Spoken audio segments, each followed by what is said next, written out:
Պարոն նախագահ, միայն մեր խմբագրությունում Արցախի ամբողջական հայաթափումից հետո աշխատանքի են տեղավորվել 1 տասնյակից ավելի արցախահայեր։ Ես նրանց խնդրել էի մի ընդհանուր հարց ձևակերպել, որ կցանկանային ուղղել ձեզ, եւ ահա թե ինչ են նրանք ուզում իմանալ։ Արդյոք դուք եք ամբողջովին փակված համարում Արցախի էջը, կամ ինչպես Նիկոլ Փաշինյանն է ասում, խորհուրդ կտայիք մեր արցախցի քույրերին ու եղբայրերին տնավորվել Հայաստանում, թե նրանք կարող են իրենց ամենանվիրական այդ հույսը, վերադարձի հույսը կապել օրինակ ձեր անվան հետ։ Նայեք, մենք իրատեսական պետք է լինենք եւ այսօր իրատեսական լինելը նշանակում է պայքարել միջազգային կառույցներում վերադարձի իրավունքը արձանագրելու համար։ Ես սա եմ տեսնում։ Հիմա ձեր հարցը միգուցե կարելի է մի քիչ ավելի ընդլայնել, թե ինչ է պետք անել հիմա։ Ընդհանրապես, որովհետև եթե մենք մնում ենք նույն իրավիճակում, ինչպիսին կա այսօր Հայաստանում, իհարկե որևէ հույս թե մենք որևէ ացանում, որևէ հաջողության կարող ենք հասնել, չպետք է ունենանք։ Հիմա պետք է Հայաստանը փոխվի։ Բայց իրատեսականը վերադարձի իրավունքի արձանագրումն է։ Փաշինյանը նույն նժարի վրա է դրել այսպես կոչված 300,000, հիմա արդեն ասում են 500,000 ադրբեջանցիների վերադարձի հարցը Հայաստան, արցախցիների Արցախ պայմանական վերադարձի հետ։ Սրանք նույն հարթության վրայի հարցեր են իսկապես, այսինքն մեկը պայմանավորված է մյուսով։ Հանրապես իրար հետ կապ չունեցող հարցեր են, այդ դեպքում մենք էլ պետք է խոսենք 300,000 Բաքվում ապրող, Սումգայիթում, Կերաբադում ապրող հայերի մասին։ Իսկ եթե այն թեման ուղիղ կապ ունի այն մյուս թեմայի հետ։ Սրանք իրար են չզուգացնում։ Արցախի հարցը լրիվ այլ թեմա է, որովհետև Արցախը, այսպես ասենք, ինքը ուներ եւ սովետի ժամանակ կարգավիճակ եւ Արցախի ինքնորոշումը եղել է ամբողջությամբ միջազգային ընդունված սկզբունքների շրջանակներում։ Լրիվ այլ թեմաներ են, որոնց համեմատությունը ուղղակի կոռեկտ չի։ Բայց ես կուզեմ վերադառնամ հետևյալին, նայեք, մենք որևէ հույս, որևէ հաջողություն չենք կարող ունենալ, եթե մենք որդեգրել ենք այս քաղաքականություն։ Հիմա երևի հարց է առաջանում, հարց պետք է լինի հետևյալը։ Ինչ անենք, որ մեզ լուրջ վերաբերվեն, ինչ անենք, որ մեր խոսքը կշիռ ունենա։ Նայեք, առաջի հերթին պետք է զբաղվել լուրջ բանակով։ Պետք է ամրացնել Հայաստանի անվտանգությունը եւ ոչ թե նրա համար, որ պատերազմենք, հենց նրա համար, որ չպատերազմենք։ Այդ ձևակերպումը այսպեսին է պետք է լինի։ Որտեւ երբ սովորաբար հատկապես երբ ես խոսում եմ բանակի ուժեղության մասին, փորձում են մեղադրել, որ այ մտքին ուրիշ է, չէ՞։ Հիմա շատ բարձ հարց։ Լավ, Եվրոպայի կենտրոնում շվեյցարացիք ինչի են բանակ պահում, ընդհանրապես կամ ավստրիացիք, նեյտրալ կարգավիճակ ունեցող երկրները։ Ամեն երկրում էլ մոտ 140,000 ռեզերվիստներ, որոնք զենքն ունի Շվեյցարիան, տունն է պահում։ Եվ պարբերաբար գնում են զորավարժությունների, սովորացնում են իրենց։ Ինչի համար են անում։ Մարտունակ բանակ առաջի համար, հենց նրա համար է, որ պատերազմ չլինի։ Եվ պետք է դրանով լուրջ զբաղվել։ Ես չեմ տեսնում, որ այսօր Հայաստանը դրանով զբաղվում է։ Եվ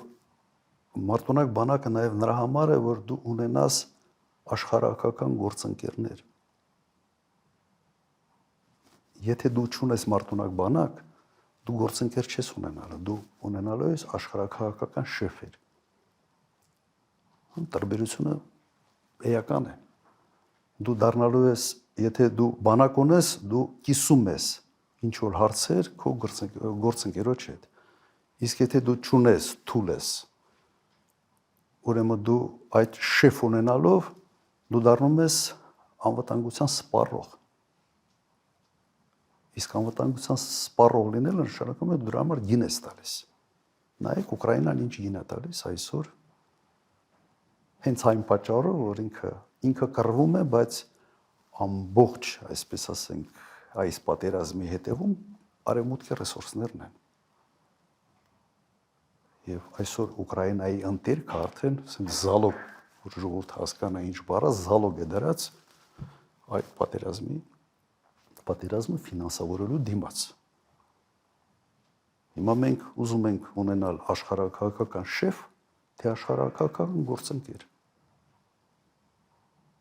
Իրականությունը սա է, չեն զբաղվում։ Եվ ինչ են ասում, ասում են մենք այս ամեր սահմանները 29000 եւ այլ քառակուսի կիլոմետր, դրանից դուրս մեզ ոչինչ չի հետաքրքրում։ Այս ամերը։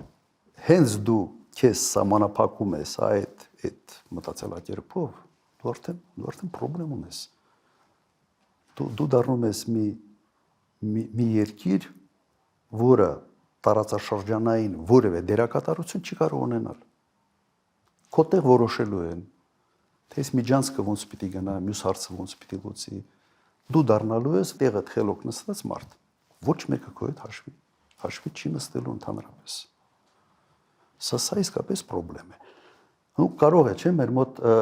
այսպիսի հարց առաջանա մարդկանց մոտ, դե հիմա փոքր երկիր ենք։ Սենց հանգիստ մեր տեղը նստենք, միգուցե մեզ չուտեն։ Միգուցե մեզ Այսա է ասում, գուցե աշխատի մոտեցումը։ Հիմա այս օրինակներ բերեմ։ Էմիրությունները փոքր երկիր է, թե մեծ երկիր է։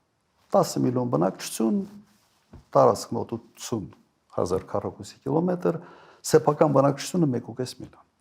Կատարը փոքր երկիր է, թե մեծ երկիր է։ Մոտ 10-12000 քառակուսի կիլոմետր տարածք, Հայաստանից ավելի փոքր բնակչություն, սեփական բնակչությունը 1 միլիոն էլ չկա, 700,000։ Սինգապուրը փոքր երկիր է, մի քաղաք, 5 միլիոն բնակչություն, բայց նայեք, ես այս օրինակները բերեցի, որովհետև կա նաև կոնցեպտ փոքր երկիր, մեծ խաղացող։ Այդ երեքն էլ փոքր երկիր են, բայց մեծ խաղացող են։ Խաղացող են, որովհետև ճիշտ քաղաքականություն են վարել։ Մերձավոր արևելքում որևէ հարց երևի նկատել եք, առանց էմիրությունների չի լսում, քննարկում են հետները, իրենք դառել են լուրջ խաղացող։ Կամ Սինգապուրը, հարավ Ասիայի այդ հարավ-արևելյան շրջանում ամենից փոքր երկիրն է։ Բայց լուրջ դերակատար է, որովհետև ճիշտ արտաքին քաղաքականություն է վարել բոլոր հարևանների հետ, խոշոր ուժային կենտրոնների հետ։ Ինչու եք բացառում, որ հիմա փոքրացած Հայաստանին այդքան լավ կարող է տիրություն անել Նիկոլ Փաշինյանը, որ դարձնի մի հարավկովկասյան Սինգապուր։ Հենց դա եմ ասում, որ չի կարող անի, որովհետև ասում եմ, սա ես էլ ուրիշ բանից չի հետաքրքրում։ Իմ տարածքով էլ ամենից, իմ տարածքի ամենից հետաքրքիր կտորը տանք ամերիկացիներին, թող իրենք ոնց ուզում են կառավարեն։ Իսկ սա է։ Ես նաև այս երկրների հետ լավ համեմատեմ մի ուրիշ երկիր Գայիցի։ Մոտարապես Հայաստանի չափ երկիր։ Մի բռնապետ փոխարինում է մյուսով, ասում է, այս աշխարհի հետ գործ չունեմ, միայն չխանգարեք, ես իմ բռնապետությունը շարունակեմ։ Եվ մի բռնապետ փոխարինում է մյուսին, մեկը մյուսին, սա ենք ուզում։ Հիմա մենք գնում ենք այս մոդելով, այս վերջի կալանավորումները ինձ ցույց է տալիս, որ մենք ուզում ենք դառնանք այստեղ մի Գայիցի պես մի բան։ Նայեք, ինչ արել, ես միգուցե սա ավելի խորքային հարց է, բայց ես կցանկանայի այդ շեշտադրումը անել։ Մեր պոտենցիալը, սա միայն մեր 3 միլիոն ժողովուրդը չի, մեր պոտենցիալը նաև մեր սփյուռքն է։ Զորայացնում ենք։ Մեր պոտենցիալը մեր նաև եկեղեցին է, որովհետև ինքը ցանցային բնույթ ունի եւ կան նաև այլ տարբեր երկրներում։ Մեր սփյուռքը իսկապես մեծ պոտենցիալ ունի, եթե մենք կարողանանք դա կիրառենք։ Սփյուռքի հետ կապերը ընդհանրապես կտրում ենք, թշնամանում ենք, եկեղեցին մասնատում ենք, ընդհանրապես միգուցե մի միտք ասեմ, ես ենթադրում եմ, որ սա մարդիկ բնազդով տեսնում են, բայց Նիկոլ Փաշինյանը ունի ներքին չարության մի հսկայական ծավալ։ Եվ իր մարմնի մեջ այդ չարությունը չի տեղավորվում։ Անընդհատ դուրս է տալիս։ Ինքը ամեն քայլափոխին պիտի ստեղծի կոնֆլիկտ։ Եվ այդ կոնֆլիկտով ինքը ոնց որ սնվում է, ինչ որ էներգիա է ստանում, մի նոր կոնֆլիկտի համար։ Չեք տեսնում ինչ է կատարվում։ Այս խառնաշփոթը մարդու տեսակի արտասովումն է։ Եթե իշխանություն, եթե դու կոնֆլիկտացին ես ինքդ քեզնով, եւ դու ունես հսկայական իշխանություն, գրեթե այսօր անսահմանափակ, այդ կոնֆլիկտը ինչ որտեղ սկսում ես կիրառել։ Դու սկսում ես հակադրել ոչ միայն ասես հների նորերի, Արարատը Արագացին, Էջմիածինը Հովանավանքին, Կաթողիկոսին Կարքալուց արած քահանային, Միացյալ Նահանգների Ռուսաստանին, Թուրքիա, Ռուսաստան, դու անընդհատ կոնֆլիկտ ես ուզում ստեղծել, որտեղ քո տեսակն է այդպեսի եւ այդ կոնֆլիկտից դու սնվում ես, իմ տպավորությունը սա է, որ ինչ որ տեսնում եմ, այլ ռացիոնալ բացատրություն չունի։ Մարդու տեսակն է եւ կապ չունի, եթե ինքն ալինելու, այսպես ալինելու։ Մենք ներքին համերաշխություն, ներքին կայունություն երբեք չենք ունենալու։